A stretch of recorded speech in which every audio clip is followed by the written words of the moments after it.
So we just finished up medial hamstring and groin stretch. Now watch me transition into lateral hamstring, TFL, and lateral hip. I take the pressure off, I place my hand through the band, and I put it right between my index finger and my thumb. That makes it very easy and very comfortable for me to grip the band. I'm going to bend my opposite knee up to take tension off my hips. So I can go ahead and place the band behind my head, preferably lock it out. Now, a lot of times when I lock out, the band is right against the palm of my hand.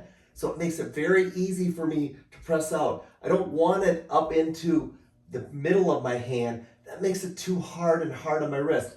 Put it right on the palm of your hand.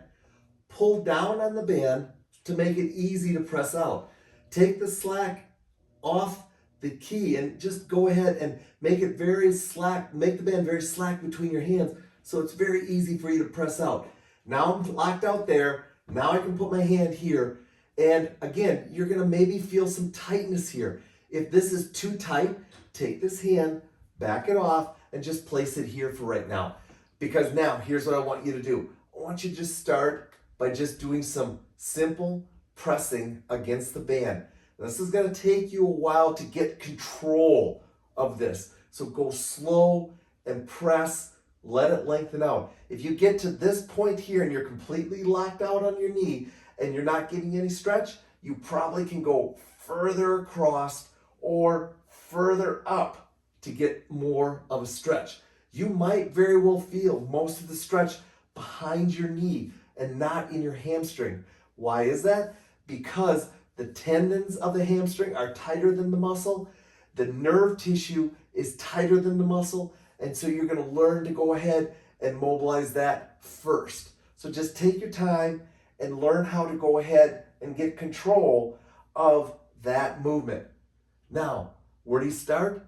Right here. Just going ahead. This might be day one. You're just going to work for a minute, minute and a half, just discovering where you can go with that foot as you press.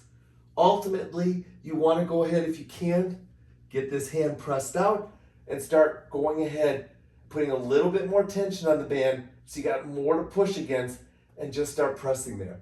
Now, a couple of things I'll do variation-wise here.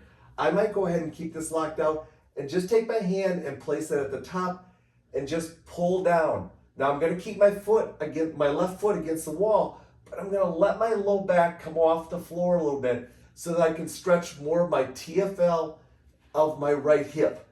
Always trying to keep a little bit of tension on that hamstring by keeping my knee locked out. And then I'm just going to press down and let that stretch and then back it off. I might have to bend my knee a little bit to take pressure off.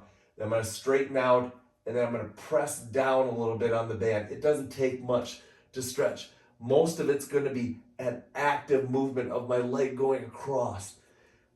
Here's another variation I might do is I'll lock out and I might go in and just do some simple hip rotation stretching just to mobilize that hip and loosen that hip up.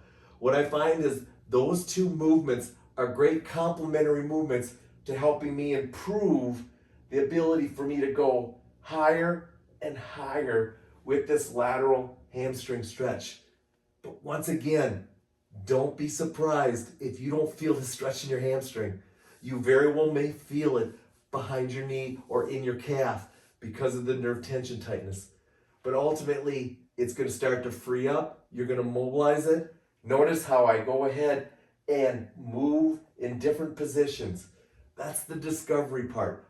As a matter of fact, I can even come right back to doing my mid-hamstring, which, by the way, as you start to do more lateral hamstring, you may find that, wow, my mid-hamstring is really mobile now. It's not your mid-hamstring. You've loosened up the nerve tissue and made it more pliable so that you can go ahead and move around much easier. The whole time, I just got my right hand locked out here. If you don't like the band behind your head, the last thing you can do, take your arm over top, and that takes pressure off the band behind your neck, and now you can go ahead and do the same thing that I just showed you. So there you go, guys. Very easy to go ahead and mobilize that lateral hamstring. What you're going to find is the lateral hamstring is probably the most restricted. Not because the hamstring is tight, because the nerve tissue is tight. Enjoy this hamstring series. Take your time with it. Build it into your workouts on a regular basis. And I'm pretty sure you're going to start seeing some really cool results in your hamstring mobility.